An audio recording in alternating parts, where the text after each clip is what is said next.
precisamente asistí a un webinar con una difusión tremenda organizado por unas instituciones de bastante peso y había 40 y tantos asistentes. Cuando yo veo los que se inscriben aquí y después los que asisten, la verdad que hasta me asusto, ¿no? Bien, nosotros hoy nos ha dicho Mar Albiol, que es la ponente, que hable un poco de SECOP, porque hay muchos millennials, amigos y compañeros suyos, que no conocen lo que es SECOP.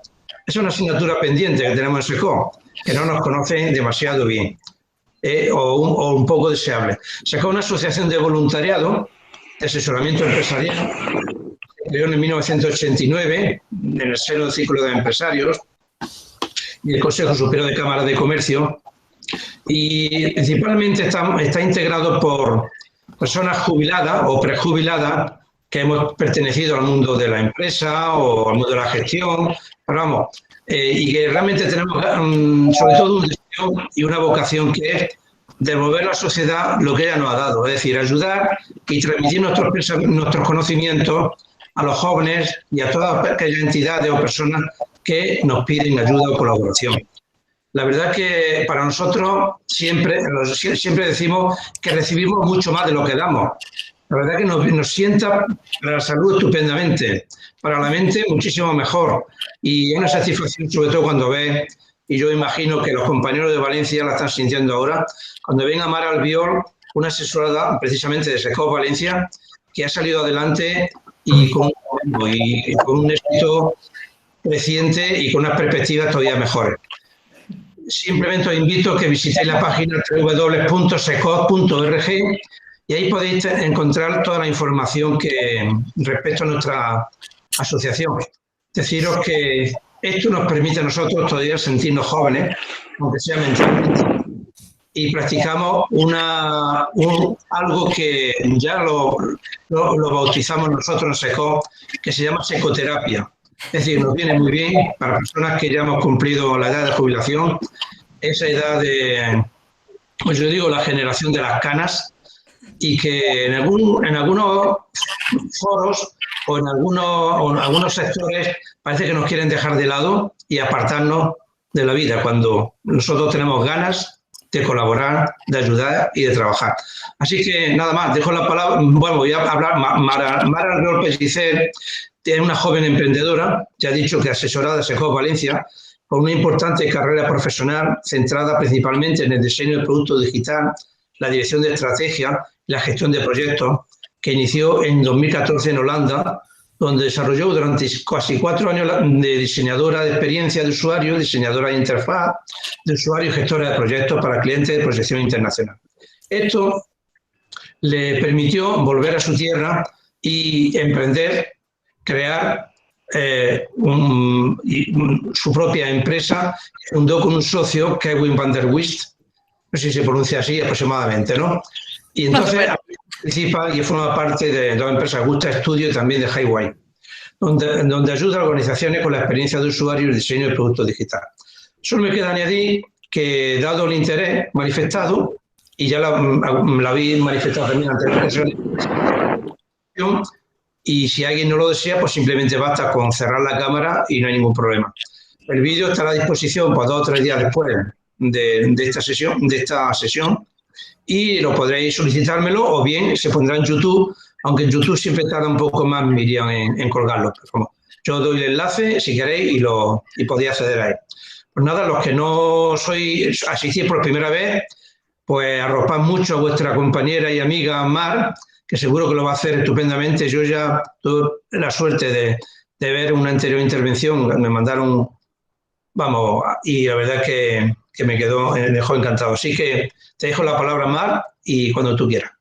Pues muchas gracias, Diego, y muchísimas gracias a SECOP Valencia y a SECOP Jaén por organizar esto, y a SECOP en general por la labor que hacéis, porque a mí la verdad es que me cambió a nivel como de empresaria, ¿no?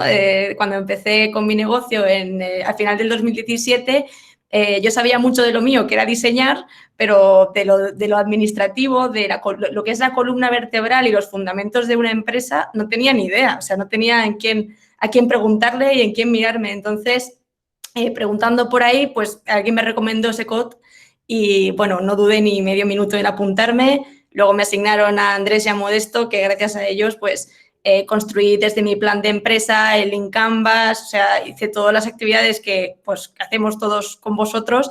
Y a partir de ese momento, vamos, no he dejado de recomendar Secot ni un solo día a cualquier amigo que quiera emprender y quiera empezar su propio negocio, sea del tipo que sea. Y bueno, pues dicho esto, pues muchísimas gracias a todos los que habéis venido y que bueno, que espero que no solamente disfrutéis y paséis un buen rato en estos momentos tan extraños de confinamiento, que estamos todos medio confinados, sino que también pues mi experiencia, que es principalmente lo que voy a compartir hoy aquí, os sirva para quizás aplicar estos conocimientos o estas cosas que he vivido desde el mundo de la gestión de proyectos y el diseño, pues para aplicarlo en vuestro día a día y pues para quizás podéis extraer algo de aquí y podéis aplicarlo en otros ambientes que no tienen nada que ver ni con el diseño ni con la gestión de proyectos, quién sabe. Yo siempre digo que el tema de la metodología ágil se puede aplicar a un montón de escalas y bueno, pues ojalá que lo disfrutéis y bueno, pues espero vuestro feedback, por supuesto, después. Pues nada, voy a empezar también diciendo, bueno, ya lo habéis, lo ha explicado Diego, pero bueno, mi nombre es Manel Biol, empecé mi empresa junto con mi socio Kevin van der Weijst, que es holandés, por eso lo de ese nombre, y empecé con ella al finales del 2017 y bueno, pues hasta el día de hoy somos un estudio muy pequeñito, especializado, bueno, yo diría incluso ultra especializado en diseño de experiencia de usuario y diseño de interfaz de usuario, que viene a ser todo el mundillo del diseño de producto digital.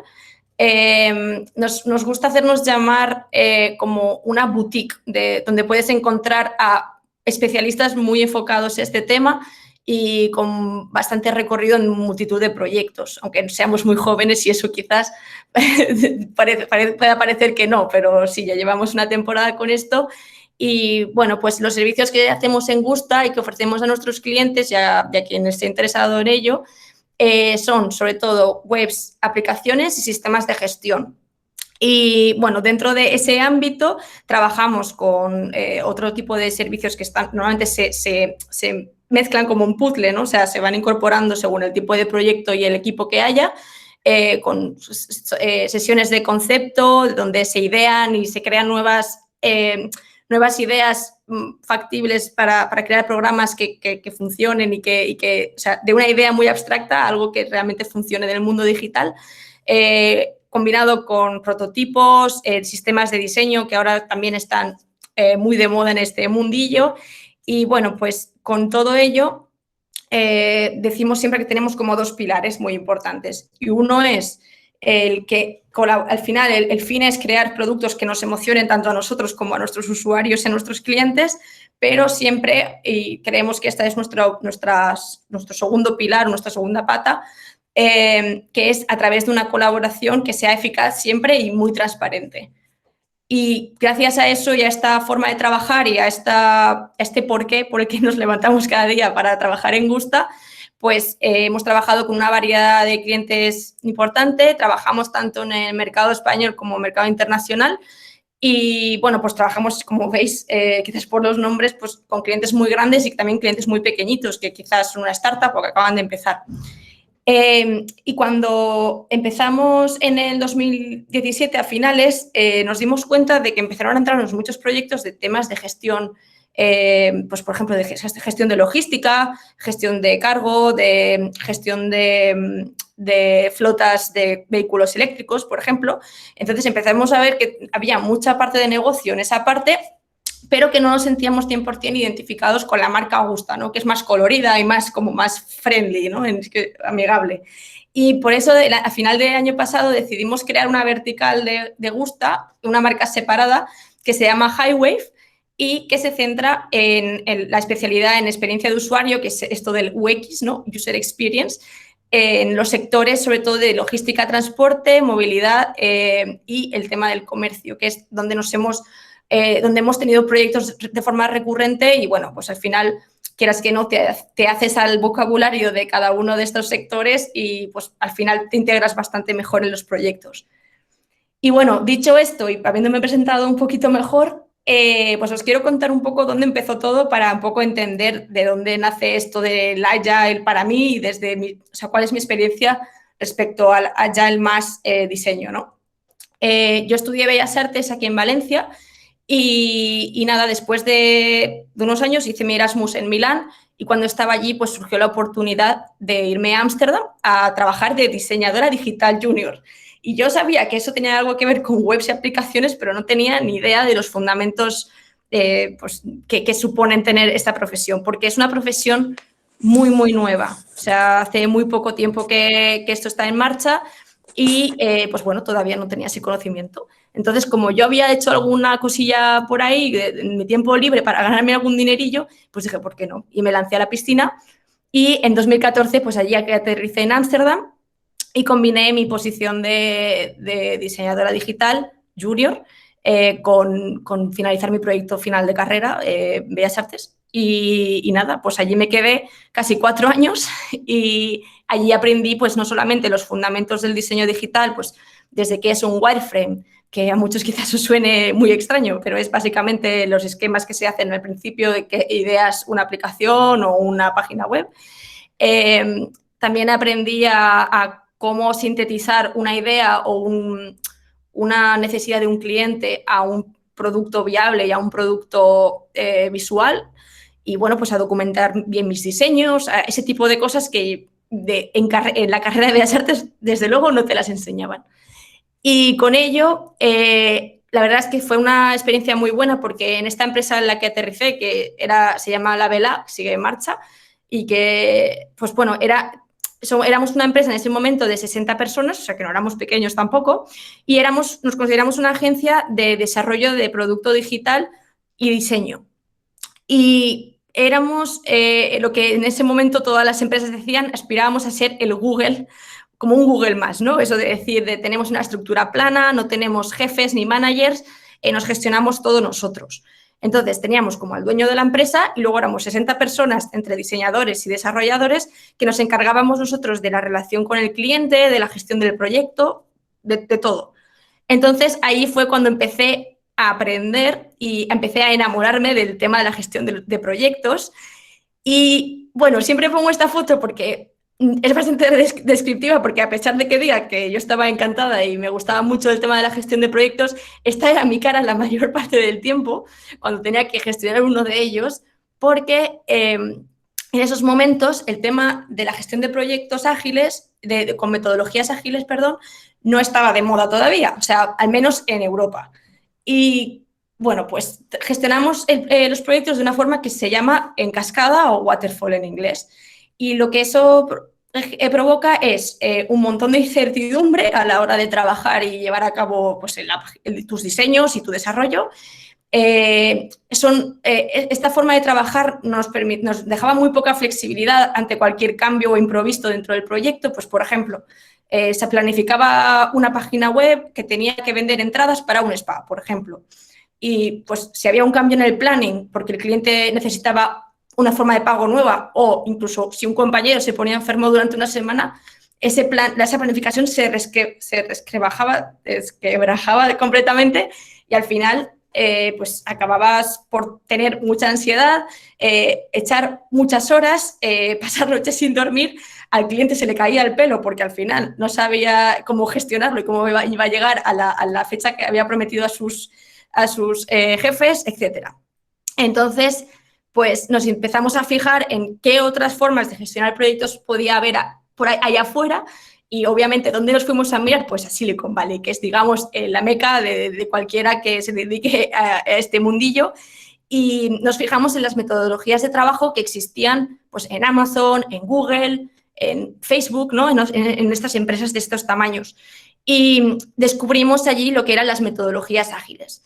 Entonces empezaron nuestro jefe, el único que teníamos, empezó a invertir en formación y empezamos a hacer cursos y a poner en práctica, sobre todo empezamos a poner en práctica con prueba y error y al final conseguimos de alguna manera adaptar este modelo que ahora os contaré más sobre él, sobre las metodologías ágiles, a nuestra forma de trabajar y a nuestros clientes. Y bueno, pues eso generó muchísima menos incertidumbre, el equipo rendía mucho mejor, ya no hacíamos nunca horas extra, que eso es muy importante, y los clientes estaban muy contentos y muy satisfechos siempre con los resultados. Entonces vimos que ahí que realmente era un cambio sustancial en cuanto a no solo a la calidad del proyecto y del producto, sino a la forma en el día a día, que es tan importante como el resultado final, ¿no? Y bueno, pues a partir de ese momento seguí interesándome por estos temas de la gestión ágil de proyectos y todo esto, y acabé certificándome como Scrum Master profesional y pues hice algunos cursos con Jeff Gottlieb, que es conocido por su libro Lean UX, y también me certifiqué en Scrum con UX, que es precisamente de lo que más os voy a hablar hoy. Y bueno, ¿y qué es esto del Agile? ¿Y qué es esto del Scrum? ¿Y qué es esto de qué estás hablando, Mar? Pues Agile, el concepto de Agile nace en el 2001, cuando 17 señores del Silicon Valley se juntan en una cabaña o una casa en las montañas de Utah, en Estados Unidos, y deciden solo hablar de cómo podían cambiar los valores de la gestión de proyectos en proyectos de temas de software. Y bueno, en ese momento, como os digo, la profesión del diseñador digital es relativamente nueva y pues había muchos ingenieros que se dedicaban a estos temas y gestores de proyectos y que necesitaban cambiar el panorama porque se veían que toda la parte esta de la derecha que os enseño aquí estaba, digamos, rompiéndoles los nervios y las ansiedades y lo que os acabo de comentar, que no me pasaba a mí también al principio. ¿Y qué hicieron allí? Pues escribieron un manifiesto que se llama el Agile Software Development Manifiesto y lo podéis ver en 1000 idiomas en agilemanifiesto.org. ¿Y qué decía este manifiesto? Pues que siempre los individuos y las interacciones son más importantes que los procesos y las herramientas que se establezcan. Que la documentación excesiva siempre iba a ir por debajo de tener un software que sea operativo y funcional en cualquier momento. Que la colaboración con el cliente sea muy fluida y transparente y que vaya siempre por delante de una negociación contractual y que se programe antes de empezar el proyecto. Y, sobre todo, la flexibilidad. El valor para mí más importante en este manifiesto y por lo que más me guío es en esa flexibilidad ante el cambio antes de seguir un plan establecido. Y bueno, ahora os he contado un poco la base del Agile, pero bueno, ¿qué es el Waterfall, ¿no? Esto que os comentaba de la forma en cascada y por lo que tenía esa cara de seria en la foto esta que os he enseñado. Pues el Waterfall es una forma de trabajar en la que el alcance del proyecto es fijo. O sea, yo te digo, quiero que me hagas un sistema de gestión de campos de naranjas, ¿no? Por ejemplo. Y tú me vas a estimar el tiempo y los recursos que vas a poner. Puedes cambiar lo que tú quieras en la parte de abajo, puedes cambiar el tiempo y puedes cambiar los recursos, pero el alcance siempre va a ser fijo. Entonces, ¿quién más sufre ahí? ¿Quién es? Pues el equipo de proyecto. Mientras que el Agile lo que propone es que mientras que lo que es fijo es el tiempo y los recursos, el alcance va a ser estimado y se va a poder gestionar de una forma mucho más lógica y realista. Entonces, a mí siempre me gusta explicarlo de esta forma. Vamos a imaginar que el Agile sería como un delfín que se mete dentro del agua y quiere ir del punto A al punto B.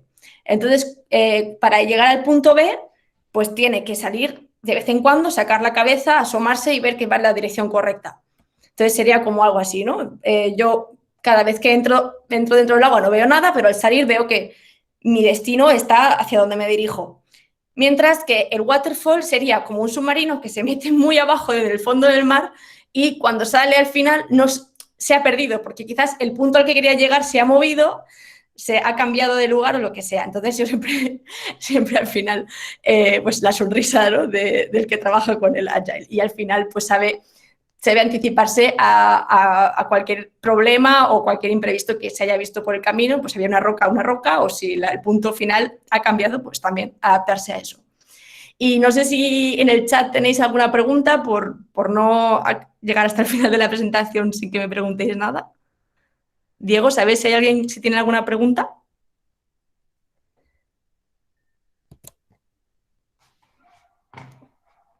Diego, a ver, o bueno, quizás lo puedo ver yo. El micrófono cerrado. Perdón. De momento no hay ninguna pregunta. Sí quería aprovechar, ya que me has dejado un minuto, y le voy a copiar ahora en el chat el enlace para el cuestionario de satisfacción sí, que por favor lo complementa de la sesión, pero también en el mismo cuestionario hay un apartado que pone sugerencias y hemos pensado también que a lo mejor a uno de los asistentes le puede venir bien disponer de un certificado que lo podemos extender. Entonces simplemente basta solicitarlo ahí, la dirección de correo y se le remitirá de inmediato, ¿de acuerdo? Sobre todo esos millennials que has mencionado que ahora estáis acaparando todo lo que podéis. Así que de momento no hay ninguna pregunta, pero si alguien quiere hacer preguntas, simplemente lo escribe en el chat y yo te interrumpo y contesta, ¿vale? Muy bien. Pues vale, voy a seguir, ¿vale? Con esta sonrisa tan estupenda.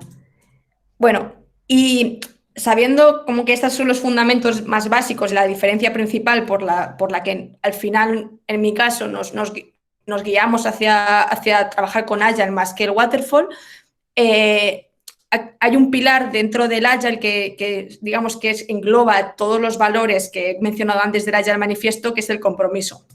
Y para escenificar esto, a los que estamos en el mundillo de pues siempre compartimos este cómic, que es muy, muy ilustrativo, que es el de, bueno, al final tenemos dos personajes, que es un pollo y un cerdito, ¿no? Y el pollo le dice al cerdito, oye, ¿te apetece que abramos un restaurante juntos? Y entonces el cerdito le dice, vale, ¿cómo le llamaríamos? Entonces el pollo le dice, pues igual le podríamos llamar jamón y huevos. Entonces, claro, el cerdito le dice, pues no, gracias, no estoy interesado porque tú estarías solamente involucrado y yo estaría totalmente comprometido, ¿no? Y bueno, pues en la parte 2 dice que el pollo le dice, vale, ¿qué pasa si yo me comprometo también? Y le propone el pollo al cerdito, pues podemos abrir un restaurante que se llame Alitas y Costillas. Entonces, claro, al estar los dos comprometidos, el cerdito pues se une a él y empiezan su negocio. Estos igual también han ido al Secote, no lo sé. Y bueno, pues sabiendo que esa es la base y el fundamento, además de los valores que hemos comentado antes, el compromiso y esta posibilidad de ser flexibles, digamos que las metodologías ágiles se abren con esos valores, se abren una serie de frameworks que se llaman, que son combinaciones de estrategias o de recursos que, según cómo se combinen, pues se determina de una forma u otra. Y las más conocidas pues, son Scrum y Kanban. Y el Scrum viene de la palabra melee del rugby, que es esta que estoy poniendo aquí en el GIF, que básicamente es el trabajo en equipo y el resolver retos de forma constante en equipo e intentar generar el mayor valor posible al mismo tiempo que se van generando otros retos. Entonces, ahora vamos a hablar de Scrum porque para mí es, donde yo más experiencia tengo, la verdad, y donde he desarrollado la mayoría de los proyectos en los que he trabajado. Os voy a contar un poco las bases del Scrum para que entendáis un poco mejor dónde estamos nadando. Y lo primero, para entender Scrum hay que entender sus tres pilares. Uno son los roles. Y los roles son los siguientes. El Product Owner es la figura, digamos, son las tres figuras que os voy a enseñar son bastante importantes, pero digamos que el Product Owner representa a esa persona que tiene el conocimiento del negocio y que va a ser la que analice con los usuarios finales también y con los stakeholders, los jefes, ¿no? Y combine toda ese conocimiento del negocio en una tarea o una necesidad específica. Entonces, cuando el Product Owner tiene esas cosas claras, las transmite al equipo de diseño y de desarrollo, que son el equipo de producción. Y luego, el Scrum Master es una figura que suele estar involucrada dentro del equipo de diseño y desarrollo, o sea, no es que haya una persona que sea Scrum Master y ya está, sino que pues a veces el diseñador es el Scrum Master o el Product Owner también puede ser el propio Scrum Master, pero al final es una persona que se encarga de estar alerta y de levantar sugerencias en caso de que los rituales, entre comillas, del Scrum que se estén produciendo de la forma correcta y que esté beneficiando al equipo en general. La segunda pilar de Scrum son los artefactos. Y los artefactos, os voy a explicar varios ejemplos. No quiero tampoco ir mucho en detalle porque esta charla es sobre todo para contaros mi experiencia y para que entendáis el rol del diseñador en gestión de proyectos de temas digitales. Pero bueno, os quiero contar esto para que entendáis un poco el contexto, ¿vale? Entonces, digamos que el artefacto más pequeño sería la historia de usuario o user story. Y este pequeño artefacto es una tarjetita en la que el product owner, que es el dueño y señor o dueña y señora, en muchos casos, de estas tareas y de estas ideas que necesita traducir en un producto funcional y visual, donde va a escribir esa necesidad. Normalmente van escritas con una frase que es tipo, como usuario quiero para conseguir ta, ¿no? Y sobre esa base, por ejemplo, en este caso, como usuario quiero crear una nueva cuenta en nuestro sistema, el que sea. Y dentro de esa tarjetita ponemos normalmente criterios de aceptación, que se llama o acceptance criteria. Y estos criterios de aceptación son simplemente una lista de to-do, una lista de temas que hacer, que están relacionados con esa tarea más generalista, ¿no? Quiero crear una nueva cuenta, vale, pero ¿cómo? ¿Qué va a hacer? Entonces, en esos criterios de aceptación lo que vamos a poner son cosas como, pues, por ejemplo, quizás el CISO o la persona encargada de temas de ciberseguridad nos va a decir que la contraseña, para que sea segura, necesita tantos caracteres, necesita incorporar letras, números y tal. Vale, pues eso lo vamos a poner ahí. Necesitamos que haya un login también con Google. Vale, pues lo metemos aquí, ¿no? Entonces, ese tipo de requisitos que sí que son necesarios y son muy concretos, los pondremos en cada una de estas tareas y de estas historias de usuario y lo iremos documentando para que todas las personas del equipo de producción puedan poner esto en práctica. Entonces, ¿qué hacemos con vamos creando tareas, ¿no? O sea, historias de usuarios, que no quiero llamarle tareas porque eso son otras cosas para los más puristas. Pero en cada historia de usuario que hemos creado, la vamos a poner en un mismo montón, por así decirlo, y lo que estamos creando con este montón se llama Product Backlog. Entonces, o pila de producto en español, si lo veis en español. Entonces, la persona que es responsable de este Product Backlog, de esta serie o combinación de historias de usuario, es el Product Owner. Y el Product Owner es la persona que se va a encargar no solamente de escribirlas, que lo puede hacer con apoyo de otras personas del equipo, sino la máxima responsabilidad que tiene es de que ese Product Backlog esté actualizado, esté ordenado por prioridad y esté ordenado también dentro de su propia prioridad, porque podemos tener varias tareas que son de altísima prioridad, que son esenciales, pero dentro de esas tareas hay un orden también. Entonces, esto lo que hace es ayudar al equipo a entender qué necesidades hay para crear este producto digital y normalmente, ahora os contaré más, pero se hacen eventos para que el equipo estime, que es este numerito que os he puesto aquí a la derecha, estime en puntos de historia cuál es la carga de trabajo que se va a necesitar para llevar a cabo esa historia. Entonces, ¿qué hacemos para gestionar este Product Backlog? ¿No? Que puede ser infinito. Imaginad en un sistema de gestión portuaria, por ejemplo, que es en lo que más me he visto últimamente envuelta, pues pueden ser, pues, ¿qué diría yo? Quizás hay 800 historias de usuario. Hay muchísimas. Entonces, ¿qué se hace? Pues se va cogiendo trocito a trocito, paso a paso. Aquí nadie se estresa. Nos reunimos todos y decimos, vale, ¿cuánta carga de trabajo vamos a poder soportar en lo que se llama sprint? Que es esta palabra que estáis viendo aquí. Un sprint normalmente se define en un tiempo de 2 semanas, ¿vale? Entonces, hay equipos, en lo más estándar son las 2 semanas, pero hay equipos que prefieren hacerla de 1 semana, incluso de 3 semanas. Depende mucho del proyecto, depende mucho del equipo. Esto es lo bueno del Scrum y del Agile, que nos permite mucha flexibilidad. Entonces, ellos nos dan las piezas del puzzle y nosotros las combinamos como queremos. Y, bueno, pues dentro de esa sprint tenemos el Sprint Backlog, que son esas tareitas que nos hemos, entre comillas, comprometido a hacer hasta el final de esas 2 semanas. Cuando llega al final de las 2 semanas, vamos a evaluar si hemos llegado a hacerlas todas o si incluso hemos podido coger más historias de las que habíamos inicialmente planteado. Y así sabremos si somos muy rápidos, si estamos sobreestimando, si estamos subestimando nuestra capacidad de producir, etc. Entonces, es una forma de llevar también control con esto. Y bueno, y la tercera pata del Scrum, no sé si, Diego, ¿quieres decir algo? Sí, perdona, Mar. Sí. Sí, hay una pregunta, dice, ¿dónde hay mayores posibilidades de aplicación y desarrollo de la metodología ágil ¿Acaso presenta posibilidades también para el llamado comercio de cercanía, que ahora mismo quizás con esta situación es la que más problemas plantea? ¿O más? Sí, pues seguro que sí, ¿eh? Porque a lo mejor es una cosa que la vemos, parece que es muy grande, para algo muy grande, ¿no? Pero para pequeño comercio o comercio, digamos, ¿se podría aplicar? Se puede aplicar para todo, se puede aplicar hasta para tu día a día y para decidir qué cosas haces antes y qué cosas haces después.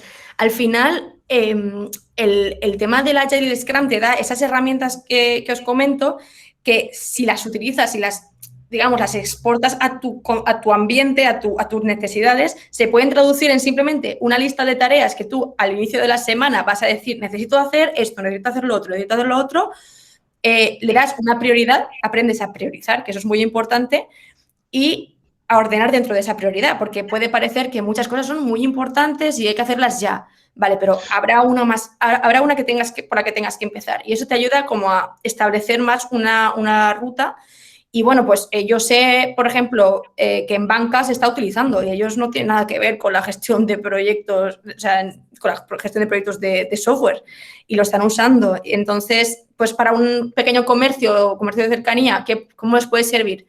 Pues quizás pueden plantear un sprint, entre comillas, en el que hacen una estrategia comercial y se ponen una serie de hitos y una serie de tareas que tienen que llevar a cabo al final de su semana para quizás seguir moviendo su negocio y poder incrementar ventas. No sé, tiene muchas aplicaciones, la verdad. Otra pregunta es, ¿esto es un proyecto para perseguir un objetivo concreto? ¿Se persigue el objetivo a nivel mundial, a nivel nacional o internacional? ¿Cómo se desarrolla? ¿En las metodologías ágiles te refieres?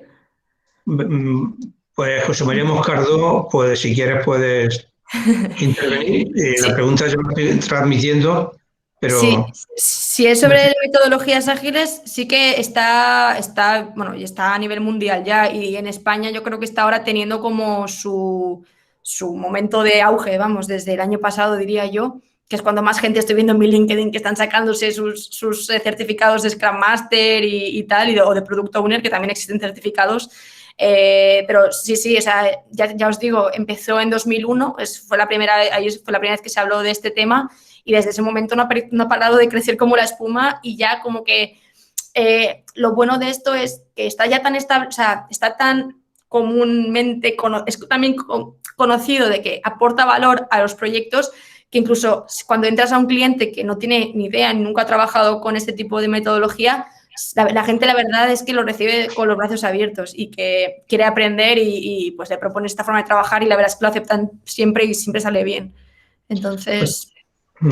Otra pregunta, dice, ¿la historia de usuario son equivalentes a los dolores, molestias, problemas que tiene el cliente? Son equivalentes a necesidades que tiene tanto el cliente como los usuarios. O sea, el tema del Agile y sobre todo el tema de la experiencia de usuario está muy centrada en lo que necesita el usuario final. Lo que necesita el cliente va en paralelo, ¿no? Pero sobre todo es el análisis que hace el Product Owner de las necesidades que tiene el usuario, se traducen en estas historias. Entonces suele estar más enfocado en el usuario final y en lo que esa persona necesita. Y otra pregunta, creo que está más o menos relacionada con la anterior. Entiendo que historia de usuario es una funcionalidad que quiero lograr. La mayoría de las veces se traduce en una funcionalidad visual y funcional, obviamente. Sí, o sea, se suele traducir en una funcionalidad. Lo que pasa es que no se traduce quizás en una...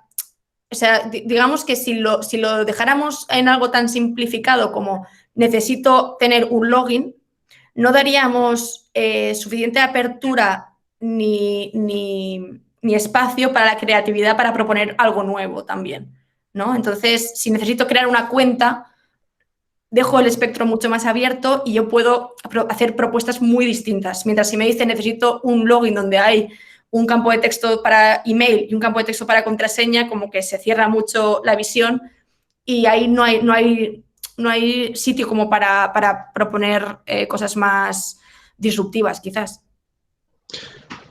De momento no hay más preguntas, más puedes continuar. Muy bien, vale, Gracias. pues luego haremos otra ronda. Pues nada, ahora que os he contado un poco del tema de los roles y los artefactos, voy a hablaros de los eventos.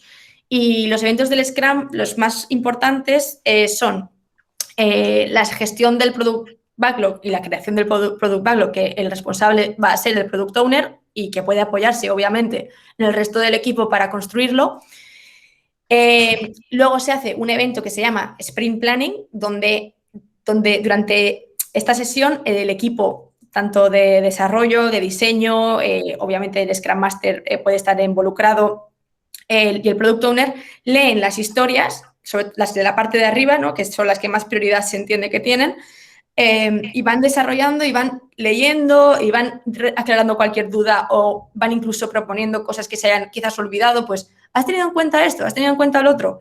Pues el Product Owner quizás ahí tenga tiempo para pensar, incluso para luego irse a validarlo, y cuando está la historia de usuario perfectamente escrita, ahí el equipo de diseño y desarrollo va a hacer su estimación y va a decir, pues esto va a costar basándome en el tiempo y en el esfuerzo que lleva esto, y te da unos puntos, ¿no? Se llama puntos de historia, que no es ni un valor de horas ni un valor de esfuerzo, sino es algo entre medias. Es algo que se va practicando y al final se va pillando el truquillo. Se ponen estos puntos de historia y se empieza el sprint, ¿no? Que sería el inicio del sprint, que son esas 2 semanas, imaginad, por poner el estándar, y cuando se terminan esas 2 semanas, después del trabajo, se hace la sprint review. Y en esta sprint review se reúne otra vez todo el equipo con el Product Owner y se enseñan los resultados. El objetivo de Scrum es que cuando termina este sprint, lo que se enseña ya es funcional. Entonces, imaginad que hemos puesto que en un sprint vamos a completar todo lo que tenga que ver con el registro o la creación de una nueva cuenta en nuestro producto digital, ¿no? En nuestra plataforma. Pues al final de esas 2 semanas, lo ideal, que no siempre pasa, hay que decirlo, lo ideal sería que ya desde ese momento el usuario puede loguearse y crear una cuenta en la aplicación. Entonces, esto es lo que os decía, que después de 2 semanas se tiene un entregable ya funcional, y esto lo que produce es que si hay un cambio en el negocio de una funcionalidad que viene mucho más adelante, hay suficiente tiempo y suficientes momentos de contacto y de comunicación para cambiar el rumbo, que es ese delfino que decíamos que salía y veía a ver dónde estaba su objetivo final, para poder cambiar la dirección y poder adaptarse a medida que van surgiendo cambios imprevistos durante todo el proceso. Entonces, cuando ya se hace esa entrega, se hace una retrospectiva. Y normalmente las retrospectivas son sesiones en las que solo está el equipo de desarrollo y diseño y en las que se ponen puntos positivos y puntos negativos de la forma de trabajar. O sea, pues por ejemplo, un punto negativo a mejorar, quizás las historias no se están estimando de la forma correcta, o la comunicación puede ser más transparente, o esta persona, estoy llegando tarde todos los días, perdonadme, eso es un punto negativo, ¿no? Entonces, al final, después de esta sesión, normalmente nosotros lo que solemos recomendar es que cuando termina esta sesión tienes que salir con 3 puntos de mejora para el siguiente sprint. Entonces, cuando hagas esa retrospectiva en las siguientes 2 semanas, tienes que ver si se ha mejorado o seguimos estancados en el mismo sitio. Y esto es súper útil para limar asperezas dentro del equipo y que al final no acabemos todos pegándonos de leches cuando termine el proyecto después de 1 año, quizás. Y bueno, pues contándoos ya este ciclo, quiero contaros más específicamente mi experiencia. Porque, ¿qué pasa? Que Scrum nació, como os he contado, como una metodología orientada al desarrollo de software, o sea, a la programación. Y claro, ¿qué pasa? Que venimos aquí los diseñadores y decimos, vale, ¿y nosotros qué? ¿Dónde nos metemos nosotros, no? Porque, claro, o sea, si tú estás planificando todo esto para desarrollo, diseño no tiene cabida aquí. Y la verdad es que es un gran reto, ¿eh? La verdad es que es poca broma porque desde que empezamos con este tema en 2016, diría yo, incluso antes, que empezamos a trabajar con metodologías ágiles, hemos visto que el diseño es muy difícil de llevar al mismo tiempo que el desarrollo, porque claro, lo ideal dentro del Agile es que vaya todo en paralelo, que la comunicación sea muy fluida y eso, pero ¿qué pasa? Que si el diseñador no te ha hecho los diseños y esos diseños no se han aprobado por el Product Owner, ¿qué va a programar el desarrollador? ¿Qué es lo que va a pintar ya que sea funcional? pues es imposible. Entonces, claro, ¿qué pasaba? Que en realidad lo que se supone que debería ser así, acababa siendo así. Y se hacía como una especie de mini waterfall en el que, pues en vez de tener una super escalera gigante que sería el waterfall, pues teníamos microescaleritas. Y claro, ¿qué pasaba? Que decíamos, vale, pues la primera semana del sprint trabajamos diseño, la segunda semana del sprint trabajamos desarrollo. ¿Qué pasaba? Que al final del sprint ni el diseñador ni el desarrollador habíamos conseguido nuestros objetivos porque no era suficiente tiempo y acabamos todos histéricos porque no llegábamos. Entonces, después de pues, investigación, ¿no? De prueba y error, pues hemos llegado, no nosotros a la conclusión, sino que viendo a otros profesionales, viendo a gente que se dedica a este tema y a investigarlo en profundidad, lo que más se recomienda hoy en día para gestionar proyectos que incluyen un equipo de diseño se llama, pues esto, el dual track. Entonces, ¿qué pasa con el dual track? Se llevan en paralelo los sprints de diseño y de desarrollo. Y normalmente se incorpora otro framework dentro de las metodologías ágiles, que es el Kanban, que no tengo tiempo ahora de explicarlo, pero bueno, es muy similar al tema de las tareas. Eso de las tareas y la historia de usuario se sigue haciendo igual. Al final lo que se hace es un ciclo completo para diseño y luego un ciclo completo para desarrollo. Entonces, lo que sucede es esto. Diseño arranca, empieza a producir conceptos con el Product Owner que quizás no tiene la idea 100% aterrizada, pero tiene digamos, la guía general, la idea la tiene, la necesidad la tiene más o menos clara, pero la tiene que pulir. Entonces, claro, mientras sea una idea solo es muy abstracto y lo que hace el diseñador, nuestro rol, es aterrizarlo a algo visual y a algo funcional. Entonces, cuando el Product Owner, lo que suele pasar, digo desde mi experiencia, lo que suele pasar es que cuando el Product Owner ve esos diseños, dice, ostras, me acabo de dar cuenta de que también podríamos hacer esto y que podríamos hacer esta otra cosa. Entonces va creando nuevas historias de usuario, puliendo las que ya tenía creadas y cuando ya se ha hecho eso, el diseño se pone en producción para ya definir eso hasta el último detalle y cuando termina el sprint de diseño, pasan esas historias de usuario, pasan a desarrollo y pasan no solamente completadas correctamente con toda la descripción de la historia de usuario y con sus criterios de aceptación, sino que además vienen con un diseño incorporado que pueden decir, vale, lo que quiere decir el Product Owner con esta historia de usuario es exactamente esto que me han diseñado aquí. Entonces, pues, bueno, lo que suele pasar también es que durante el trabajo de desarrollo, claro, nosotros somos creativos, o sea, no nos centramos tanto en la parte técnica, aunque tenemos conocimiento de ella, muy a grandes rasgos, obviamente. Lo que sucede normalmente es que los ingenieros van a tener dudas en algunas ocasiones de ¿esto cómo funciona exactamente? ¿O habéis tenido en cuenta esta otra cosa? O quizás este método de programación no encaja con esta propuesta que estás diciendo o sería demasiado costoso hacer esto. Entonces, ¿qué pasa? Que a través de una comunicación súper fluida y transparente, ellos nos retransmiten nuevas tareas para que nosotros ya analicemos la propuesta que hemos hecho o incluso nos ponen retos nuevos que no teníamos ni siquiera planteados y que al Product Owner le pueden resultar interesantes.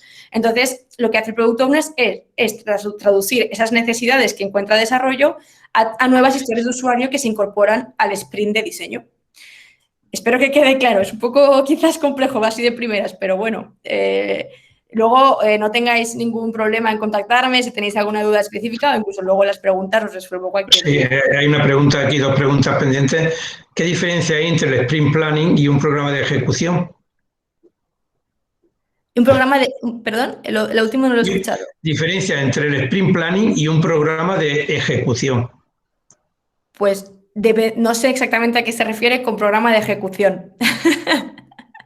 Para ser del todo sincera. Pues si el que ha hecho la pregunta quiere intervenir, Demetrio. Bueno, pues te digo otra pregunta. ¿Qué diferencia hay entre el sprint planning, por lo mismo que te he dicho yo, es el programa de proyecto de aclara Demetrio? O sea, ¿qué diferencia hay entre el sprint planning y un programa de ejecución? Y después añade, es el programa de proyecto. Demetrio, si quiere intervenir. Sí, sin ningún problema. Hola, Demetrio. Hola, buenas tardes. Lo que quiero decir es que en cualquier proyecto se incluye un programa de ejecución.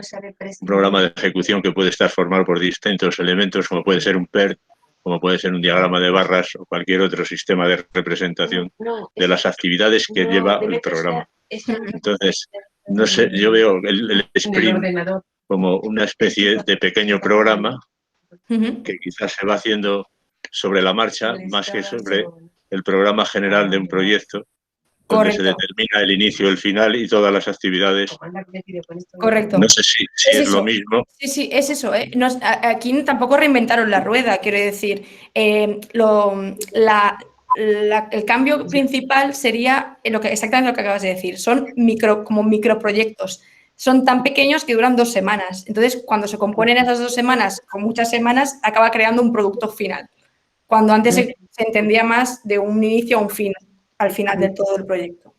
Supongo que esos microproyectos o microactividades forman parte del proyecto global que sabe de dónde parte y a dónde llega, porque si no, podemos empezar dibujando un caballo y terminamos con un dromedario. Exacto. No, en muchos casos se puede dar, ¿eh? O sea, eso es lo que también la flexibilidad que te ofrece esto. O sea, lo bueno de esto es que quizás tú has empezado a hacer ese caballo, ¿no? que dices, pero luego resulta que lo que necesitabas era un dromedario y eso te lo va a decir el tiempo y las necesidades que vayan surgiendo a la medida que se va creando el proyecto. O sea que sí, es así. Porque se tenga un objetivo final muy claro. Luego también veo que la historia de usuario podría coincidir también con las especificaciones técnicas del proyecto, es decir, las necesidades del cliente. Eso es. Que es el que está definiendo realmente cuál es su necesidad, cuál es su, digamos, su objeto de adquisición, o sea, en qué se va a invertir el dinero para él obtener posteriormente una rentabilidad. Es correcto, es muy similar y ya o sea, es lo que digo, es realmente todo este sistema de gestión nace cogiendo, obviamente, todas las referencias de lo que existía antes, no está tampoco reinventando algo desde cero. Entonces, sí, es correcto, o sea, las historias de usuario no dejan de ser especificaciones de funcionalidad y del proyecto, pero escritas de una forma que dan suficiente apertura y flexibilidad para que se creen propuestas quizás más innovadoras o más disruptivas y que también además apoyan a que el diseñador no se encaje desde el principio, sino que pueda crear algo más fuera de lo que quizás está establecido o lo que se piensa el product owner en un inicio. Pero sí. Muchas gracias por las aclaraciones. A ti. Pedro Jiménez ha levantado la mano. ¿Quieres preguntar algo o seguimos? Pedro Jiménez Mompeán. ¿Quiere hablar? Bueno, pues continúa, Mar. Sí, muy bien. Gracias. Estamos a punto de acabar, o sea que si tenéis preguntas, ir pensándolas y escribiéndolas en el chat, que nada las respondemos. Bueno, pues nada, dicho esto, con el tema del dual track, si vosotros estáis dentro del mundo del desarrollo de software o tenéis algún mentorizado o mentorizada que está en él y está pues quizás teniendo problemas a la hora de incorporarse en este tipo de gestión de proyectos, pues esta es la metodología que a nosotros nos está funcionando diariamente y nos funciona tanto para proyectos de gran escala, ya os digo, de más de un año, a proyectos de muy pequeña escala, desde quizás una web más comercial o algo más pequeñito que no requiere de tanta estructura, pero sí que lo que acabamos haciendo siempre es coger esas partes del puzzle que os decía antes y las intentamos combinar de la forma que nos acople más al tamaño del proyecto, al tipo de proyecto, al tipo de equipo y cómo de entrenado está, que esté, o sea, realmente la base la usamos siempre y esta es la forma que más nos funciona a nosotros. Y bueno, pues en cuanto al desarrollo de las tareas de diseño, para nosotros digamos, sería el ejemplo más habitual. Al inicio del proyecto, para un diseñador, normalmente el 80% del tiempo se va a dedicar a generar nuevos conceptos, nuevas funcionalidades, basándose en esas historias que ha escrito el product owner en su backlog. Y claro, quiero crear una nueva cuenta, ¿no? Que decíamos antes el ejemplo. Vale, quiero crear una nueva cuenta, pues yo como diseñadora te voy a poner varias opciones, incluso puedo hablar de estilos, ya no estoy hablando solamente de estilos, sino de formas de enfocar ese login o esa creación de una cuenta o lo que sea. Entonces, al principio va a haber mucho de creación y de ideación y mucha comunicación directa con el Product Owner para tomar decisiones y, al final, definir mejor las historias de usuario. Y dedicaremos un 20% o así para la preparación de esos diseños y esos conceptos que ya se van solidificando en una propuesta más concreta para definirlo como pues, todas las pantallas con todos los detalles y, sobre todo, también para documentar las decisiones de diseño que se tomen y los componentes visuales con sus diferentes estados, etcétera, en la librería de diseño. Por hacer un mini resumen, una librería de diseño es el punto central o la Biblia, digamos, de donde se ponen todos los componentes visuales y donde por ejemplo, voy a decir un ejemplo muy claro, se pone un botón, ¿no? Un botón tiene tantos píxeles de alto, tantos píxeles de largo, va a tener esta tipografía, pero ahí también documentamos cosas como, pues, ¿cómo se ve ese botón cuando se está pasando el ratón por encima? ¿Cómo se ve ese botón cuando se hace clic? ¿Cómo se ve ese botón cuando está desactivado? Ese tipo de cosas, esas decisiones se escriben, se documentan en esa librería de diseño y ese trabajo se hace mucho al principio y en mitad del proyecto, sobre todo. Y esto lo que va a ayudar es a los desarrolladores frontend a construir nuestros diseños en algo funcional respetando pues, esta guía central para que todo el producto sea mucho más consistente. Y si nosotros, al final, como diseñadores, el día de mañana saliésemos del proyecto porque entra un diseñador interno dentro del equipo del cliente, pues sabría perfectamente interpretar esta librería y, pues bueno, pues aplicar esa consistencia a nuevas pantallas o a nuevas funcionalidades, etcétera. Luego, esto es lo que pasa al inicio del proyecto. En este momento, obviamente, no, como os decía, en el dual track se empieza antes que desarrollo, entonces digamos que el desarrollador ahí todavía no ha tenido mucha interacción con nosotros. Pero a medio camino ya empiezan a entrar esas tareas en las que quizás el desarrollador, el programador, cuando está trabajando, le surgen dudas o le surgen, por ejemplo, necesidades como ¿y qué pasa cuando? ¿Y cuál es el estado cuando pasa esta otra cosa? Entonces, ahí el diseñador se da cuenta, ostras, igual necesito dedicar algo de tiempo para resolver ese tipo de dudas y no bloquear a los desarrolladores en su trabajo, que bastante tienen con lo suyo. Y, bueno, a medio camino también seguimos trabajando normalmente con la conceptualización y ideación de nuevas funcionalidades basándonos en esas historias de usuario y ya se dedica más tiempo también, donde más tiempo se dedica, de hecho, a la creación de diseños ya listos para producir. Y, obviamente, con ello va la documentación también. Entonces, al final del proyecto, lo que sucede es que el 80% del tiempo pasa a ser para dar soporte al desarrollo, pues, y no solo al desarrollo, sino también al Product Owner, porque puede ser que ya se haya empezado a hacer un poco de user testing o testing con usuarios finales y se han descubierto pues, que hay algunas decisiones de diseño o incluso de previsiones del Product Owner que no están funcionando del todo bien. Entonces, se trabaja más en un trabajo más de soporte en el día a día. Y luego, la creación de conceptos suele pasar a un segundo plano y se dedica mucho menos tiempo y también la preparación de diseños de producción, pues lo mismo. Y nada, pues dicho esto, esta es la radiografía de cómo trabajamos en Gusta con nuestros proyectos y las metodologías ágiles, combinando el trabajo del diseñador con el de los desarrolladores y el Product Owner. Y la conclusión para nosotros sería que nos gusta mucho esta forma de trabajar porque nos ayuda a estar en contacto con las personas que están involucradas dentro de la producción del producto.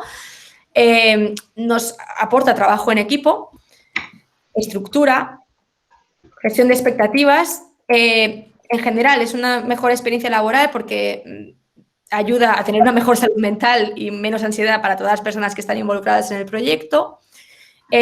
Al tener una validación cada 2 semanas, incluso cada menos, porque puedes tener conversaciones y no discutir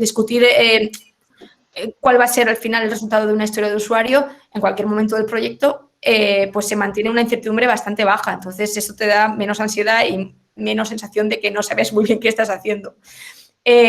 También nos gusta mucho que no es una fórmula mágica, sino que yo diría que en cada proyecto que hemos aplicado esta metodología hemos utilizado y hemos hecho variaciones, porque es como las personas, a todas las personas no las tratamos por igual, por lo mismo que los proyectos. Cada proyecto tiene sus necesidades específicas. Y bueno, lo que también es importante, que es que una vez trabajas de esta forma y si es un buen resultado al que se adquiere, la metodología tiene tendencia a continuar pese a que las personas del equipo vayan saliendo o vayan entrando. Y nada, con esto pues agradeceros mucho vuestro tiempo y vuestra atención y nada, cualquier pregunta, nuestra web es gusta.studio o highwave.es si queréis más descubrir el mundillo del sector de logística y transportes, movilidad y comercio. Y nada, muchas gracias. Bien, yo me cabe una última pregunta, Mar, no te entretengo más, pues yo sé que tu tiempo es oro. Mira, es que nosotros en SECOP, por ejemplo, cuando estamos en algún asesoramiento, tú también quizás lo hayas comprobado, siempre insistimos mucho en la propuesta de valor de un proyecto de empresa, de un producto, de un servicio.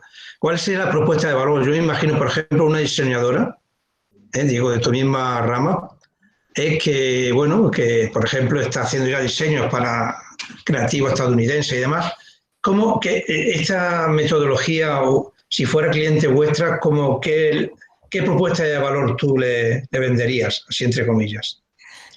Yo es que soy muy partidaria de hacer la pregunta al revés, porque yo como diseñadora te puedo hacer propuestas creativas para llegar a tu objetivo final, pero tú como dueño de tu negocio debes de responder a las preguntas tú mismo y encontrar tu propuesta de valor que te aporte a ti, porque a mí me puede aportar más una cosa que no tiene igual nada que ver con la tuya. No, pero perdona, es que ¿qué propuesta de valor daría vuestra empresa a ese cliente?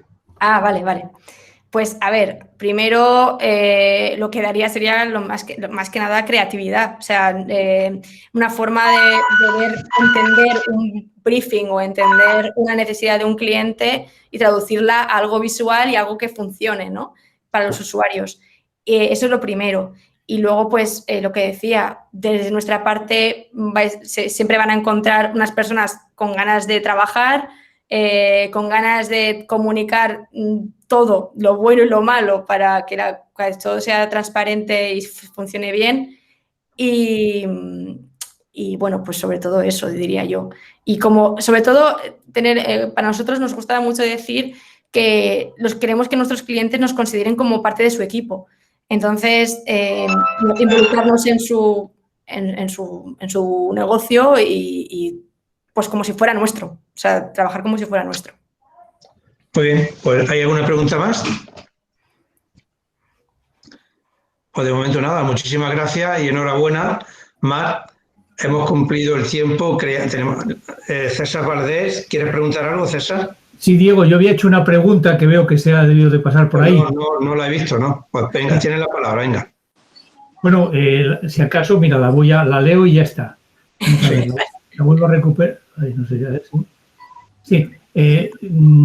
Mar, ¿por dónde crees tú que deberían de empezar los asesores senior de SECOT con un o una asesorada utilizando la tecnología Agile? O sea, yo entiendo que vosotros sois unos expertos de una tecnología que la tienes que aprender. O sea, tú comentabas un poco tu viaje para aprender la aventura, ¿no? Perdón, tu aventura para llegar a ser una experta en esto. Pero nosotros como asesores, cuando se nos presenta un caso, y tú has sido una asesorada, por lo tanto, conoces un poco más, ¿qué podemos hacer de todo lo que tú has explicado?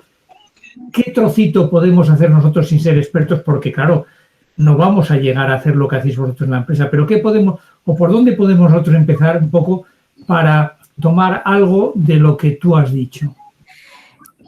Para mí, yo creo que la base es el tema de la definición de tareas como muy concretas. En temas de diseño de software sí que se habla de historias de usuario porque es algo más abstracto, como decía, y da más apertura a creativos para una cosa muy funcional. Pero para el tema por ejemplo, para el caso del SECOT y para los asesorados, sí que quizás sería interesante definir una serie de tareas ponerlas en un tablero como puede ser Trello, que es una herramienta gratuita y disponible para cualquiera, y allí poder pues definir esas tareas y sobre todo darle prioridad y ordenarlas.